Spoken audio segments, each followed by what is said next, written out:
அன்பு நேயர்களே வணக்கம். லோகா சமஸ்தா சுகினோ பவந்து, வாழ்க வளமுடன். இன்றைய பஞ்சாங்கம் மற்றும் இன்றைய நாளுக்குண்டான விசேஷத்தை பற்றி இப்போது பார்க்கலாம். புதன்கிழமை ஜூன் மாதம் 12ஆம் தேதி, குரோதி வருடம் வைகாசி 30ஆம் நாள். இன்றைய திதி வளர்பிறை சஷ்டி திதி. நட்சத்திரம் மக நட்சத்திரம். இன்றைய யோகம் சித்த யோகம் அமிர்த யோகமாக அமைகிறது. இன்றைய சந்திராஷ்டம ராசி மகர ராசிக்காரர்களுக்கு இன்று சந்திராஷ்டம நாளாக அமைகிறது. இன்றைய ராகு காலம் நண்பகல் 12 மணி முதல் 1:30 மணி வரை.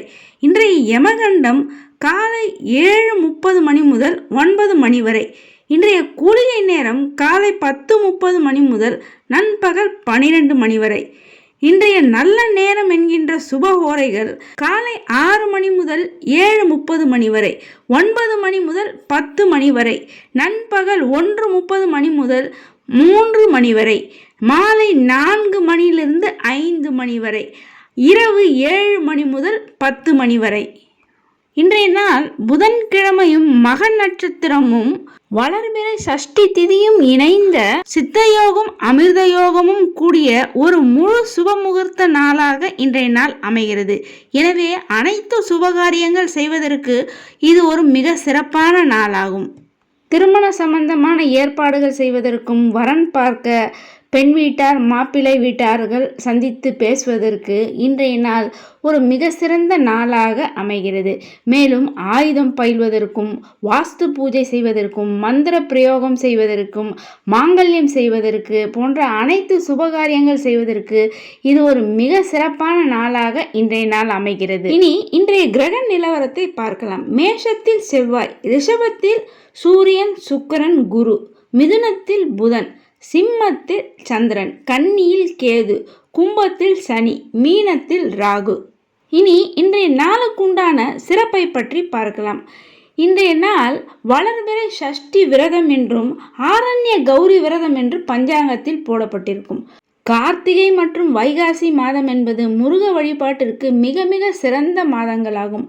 அதுவும் இந்த வைகாசி மாதத்தில் வரக்கூடிய சஷ்டி திதி, அதுவும் வளர்பிறை சஷ்டி திதியில் முருகனை வழிபாடு செய்வதற்கும், இந்த நாளில் கந்த சஷ்டி கவசத்தை பாராயணம் செய்வதற்கு மிக ஏற்ற நாளாகும். இந்த வைகாசி மாத வளர்பிறை சஷ்டி அன்று முருகனை வழிபாடு செய்து கந்த சஷ்டியை பாராயணம் செய்யும் போது நல்ல தைரியம் என்பது உண்டாகும். ஆயுள் ஆரோக்கியம் சிறப்பாகும். இந்த வைகாசி மாத வளர்பிறை சஷ்டியுடன் கூடிய இந்த ஆரண்ய கௌரி விரதமும் சேர்ந்து வரும்போது இதை ஆரண்ய சஷ்டி விரதம் என்று சொல்வார்கள். இந்த நாளில் முருகனையும் அம்பிகையும் சேர்ந்து வழிபட மிக சிறப்பான அற்புதமான நன்மைகளெல்லாம் நமக்கு நிச்சயம் உண்டாகும். மாதம் வருகின்ற சஷ்டி திதியில் முருக வழிபாடு சிறப்பானதுதான். அதிலும் இந்த வளர்பிறை சஷ்டி திதி வைகாசி மாதத்தில் வரும்போது இது நம்முடைய வாழ்க்கையை மாற்றக்கூடிய சக்தியும் ஆற்றலும் படைத்ததாக அமையும். வந்த வினையும் வருகின்ற வல்வினையும் கந்தன் என்று சொல்லிட கலங்கிடுமே என்ற முன்னோருடைய மொழிக்கேற்ப வந்த வினை மட்டுமல்லாமல் வரப்போகும் வினையையும் முன்கூட்டியே தீர்க்கின்ற ஆற்றல் வேலன் வழிபாட்டிற்கு உண்டு. முருகனுக்கு உகந்த செவ்வாய்க்கிழமை போன்ற நாட்களை பார்த்து அந்த நாளில் நம் விரதத்தை மேற்கொண்டோமையானால் நம்முடைய வாழ்க்கை என்பது சீராக அமையும்.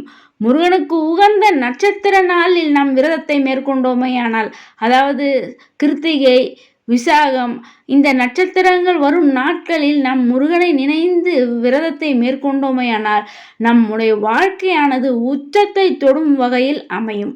அதேபோல் திதியை பார்த்து நம் விரதத்தை மேற்கொண்டோமேயானால் அது நம்முடைய விதியை மாற்றும் வல்லமை படைத்ததாக அமையும்.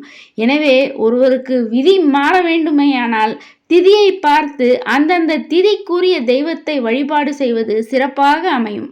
நமக்கு விதிக்கப்பட்ட விதி எதுவாக இருந்தாலும் அதை மாற்றும் வல்லமையும் ஆற்றலும் விரதங்களுக்கு உண்டு. எனவேதான் அதற்குரிய இந்த சிறப்பான நாட்களில், இது போன்ற சஷ்டி திதி வரும் நாட்களில் முருகனை நினைந்து மனமாற வழிபாடு செய்யும் போது சகலவித நலன்களும் வளன்களும் நிச்சயமாக வந்து சேரும்.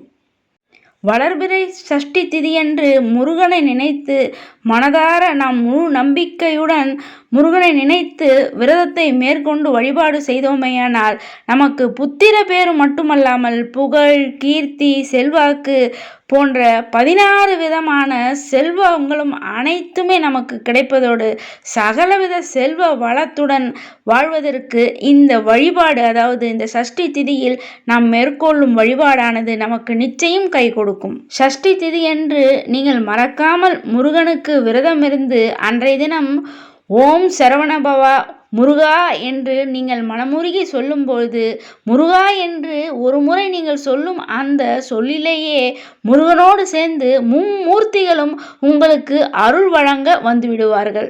மூ என்றால் முகுந்தன், திருமாலை குறிக்கும். ரு என்றால் ருத்ரன், சிவனை குறிக்கும். கா என்றால் கமலத்தில் அமர்ந்திருக்கும் கமலனாகிய பிரம்மாவை குறிக்கும். எனவே இந்த சஷ்டி திதியன்று நீங்கள் முருகனை நோக்கி விரதம் இருந்து வழிபாடு செய்யும்போது மனமுருகி முருகா என்று சொல்லி நீங்கள் வழிபாடு செய்தாலே முருகனுடைய அருளோடு சேர்ந்து மும்மூர்த்திகளுடைய அருளும் நிச்சயமாக உங்களுக்கு வந்து சேரும். எனவே இந்த சஷ்டி திதியில் நீங்கள் முருகனை விரதம் இருந்து வழிபாடு செய்யும்போது உங்களுக்கு சகலவிதமான வெற்றிகளும், எந்தவித தடைகள் இருந்தாலும் அந்த தடைகள் எல்லாம் தவிடுபொடியாகும். உங்கள் சேமிப்பு என்பது உயரும். எந்தவித தீய சக்திகளினாலும் உங்களுக்கு எந்த ஒரு தீங்கும் நிச்சயமாக அண்டாது.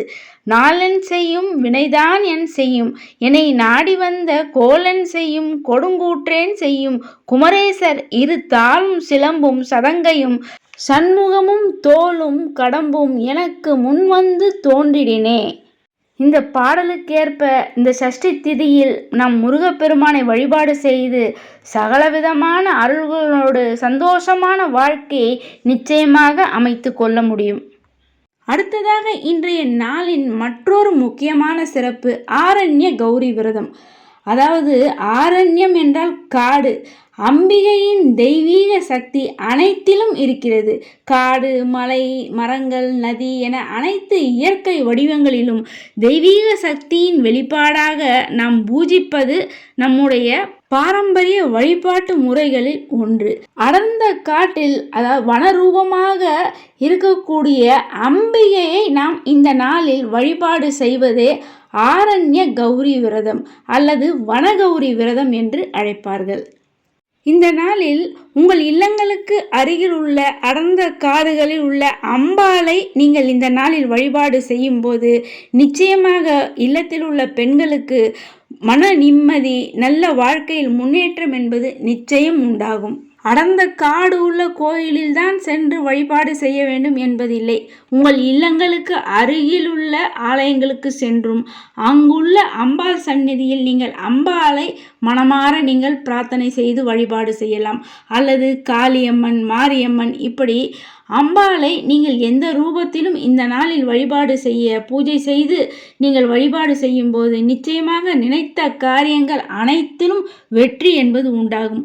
வீடு, நிலம் வாங்கும் பாக்கியம் என்பது கைகூடும். அம்பாளை வழிபாடு செய்ய இது மிக மிக சிறந்த ஒரு உகந்த நாளாக இந்த நாள் அமைகிறது. வளர்பிறை சஷ்டி திதியும் இந்த ஆரண்ய கௌரி விரதமும் இணைந்து வரக்கூடிய இந்த நாளில் நீங்கள் முருகனையும் அம்பாளையும் மனமுருகி மனமாற நீங்கள் வழிபாடு செய்யும்போது நீங்கள் நினைத்தது நிச்சயமாக உங்களுக்கு நிறைவேறும். மேலும் திருமண வரம் என்பது உங்களுடைய மனம் போல் நீங்கள் விரும்பியவாறு நிச்சயமாக அமையும். அது மட்டுமல்லாமல் இந்த நாளில் நீங்கள் அம்பாளை வழிபாடு செய்ய தீராத நோய் எதுவாக இருந்தாலும் அது நிச்சயம் விரைவில் தீர்க்கும். அந்த நோய்க்கு நிவாரணம் என்பது நிச்சயமாக உண்டாகும். இந்த நாளில் நீங்கள் அம்பாளை நினைத்து வழிபாடு செய்யும் போது நினைத்த காரியங்களில் வெற்றி என்பது நிச்சயமாக உண்டாகும். அது மட்டுமல்லாமல் வீடு, நிலம் வாங்கக்கூடிய பாக்கியம் என்பது உங்களுக்கு உண்டாகும். அம்பாளை வழிபாடு செய்வதற்கு இது மிக மிக உகந்த நாளாக இந்த நாள் அமைகிறது. அன்பு நேயர்களே, வளர்பிறை சஷ்டி திதியுடன் கூடிய இந்த சிறப்பான நாளில் நீங்கள் முருகனை நினைத்து கந்த சஷ்டி கவசத்தை தவறாமல் பாராயணம் செய்து அம்பிகையும் மனதார வழிபாடு செய்து அம்பிகைக்கு உண்டான உங்களுக்கு தெரிந்த ஸ்லோகத்தை சொல்லி நீங்கள் வழிபாடு செய்யும்போது நிச்சயம் உங்களுடைய விருப்பங்கள் அனைத்தும் நிறைவேறும். அன்பு நேயர்களே, இது போன்று தினமும் பஞ்சாங்க விவரத்தையும் அன்றைய நாளுக்கு உண்டான முக்கிய விரதாதி விசேஷங்களை பற்றி தெரிந்து கொள்வதற்கு நமது சேனலை இதுவரை சப்ஸ்கிரைப் செய்யாத அன்பர்கள் சப்ஸ்கிரைப் செய்து பெல் பட்டனை அழுத்தி தொடர்ந்து இணைந்து ஆதரவு தர அன்புடன் கேட்டுக்கொள்கிறேன். மேலும் இந்த பதிவை மற்றவர்களும் கேட்டு பயனடையும் வகையில் அனைவருக்குமே இந்த பதிவினை ஷேர் செய்து தொடர்ந்து இணைந்திருக்க அன்புடன் கேட்டுக்கொள்கிறேன். நன்றி.